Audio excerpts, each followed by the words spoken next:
Welcome everyone to another episode of Jake's Speed Shop. Today we're going to be custom making the linkage for the carburetor on this truck. The first step to doing this is to see what style throttle pedal and carburetor you have. And by that I mean whether it's a push or a pull. And this one here, I know that it's a pull style carburetor with a pull style pedal as well. So we know that those line up so that we can see what we need to do. And then the next step is to put your pedal at wide open and put your carburetor at wide open and get a measurement between the two. And the reason you want to do that is so that you can ensure the proper linkage size, and then you want to ensure that the throttle stop is what is actually stopping the pedal and it's not going to be pulling on the carburetor at wide open throttle, because you don't want to end up bending the outside here and damaging the carburetor itself.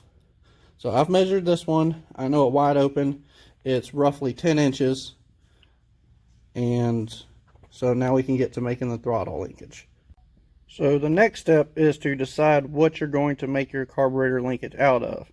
I'm going to be using some scrap I have laying around the shop. I have these two heim joints here, I have this piece of rod, and then I have a bolt that threads right into the heim joints.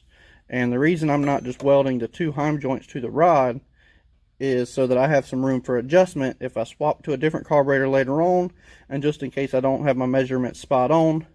And to bolt it to the pedal and to the carburetor, I'm going to be using these shoulder bolts. So next step will be weld this to the end here. Once I have that welded on, I'll measure down and cut this.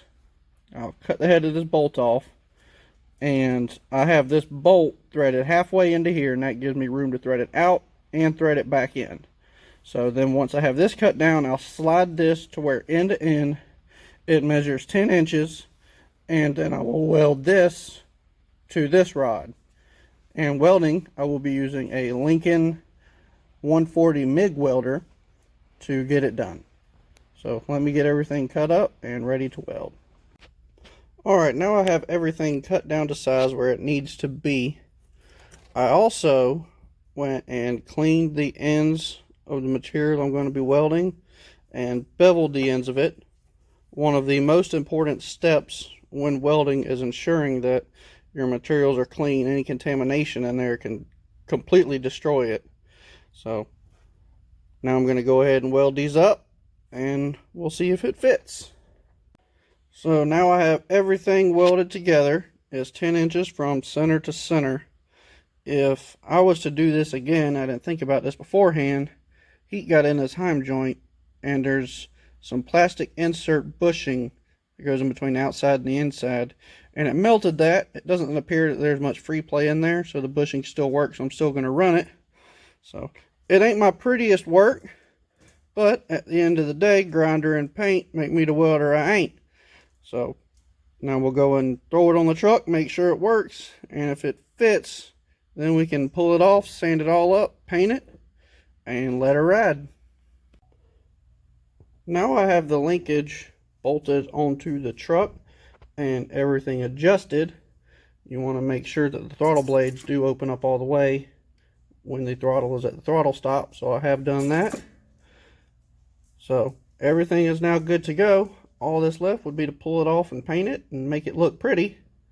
So that concludes this episode of Jake's Garage. Thank you for watching.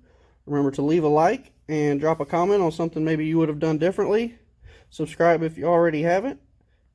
Thank you for watching, and have a great day.